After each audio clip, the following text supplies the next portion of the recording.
কাছে ওইটা বলার ভাষাই নেই। আমি রিক্সায় উঠতে পারি না, বাইরেও হইতে পারি না। আমি যে রেডি হব আমি সেটাও হইতে পারতেছি না। আমার হাত পা কাঁপতেছে, হাত পা ভাঙিয়ে যে এতদিন যার জন্য কষ্ট করলাম একই দুনিয়ার থেকে নিয়ে গেল, এটা বলার ভাষা আমাদের কাছে নাই ভাই। আমাদের মা আমার আমার কতটা কষ্ট লাগতেছে আমার মনে হয় না আমার গর্ভধারণের মার জন্য, কিন্তু এই মার জন্য যে কষ্ট লাগতেছে আমি বুদ্ধি হয়ে তাকে আমি ভালোবাসি। তার আমি বুদ্ধি হইতেই আমি তার এই দলের জন্য আমি এত বছর দৌড়াইছি।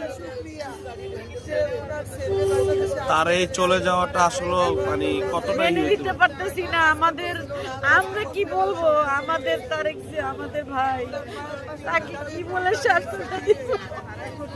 তিনি তো ভাই হারালেন, মা হারালেন, হারালেন। আমিও আমি ভাই মা বাবা হারানো মনে করছিলাম, এটি আমাদের মা বাবা ভাই আছে বেঁচে, কিন্তু তাকেও হারালাম। এটাও আমি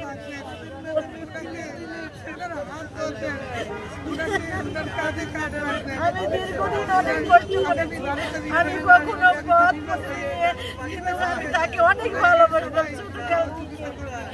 আমি এই হরতাল অবরোধে যে কষ্ট করেছি মায়ের জন্য করেছি, সেই মাই নাই। তাকে কি বলে ভাষায় বোঝাবো? মায়ের জন্য আমি কষ্ট করেছি, সেই মাই নাই। আমরা এটা মেনে নিতে পারতেছি না। আমরা এক পা গাইলে আর এক পা পিছাই।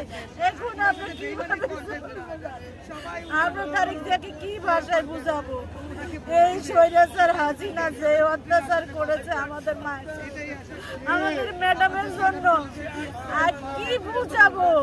যাকে এক কাপড়ে বের করে দিয়েছে, আমাদের মা চিকিৎসার জন্য আমাদের মাকে বের করে নাই, যেতে দেয় নাই বিদেশে। সে তো দেশে নাই, এখন সে দেখুক মানুষ যে কত ক্ষতিগ্রস্ত হয়।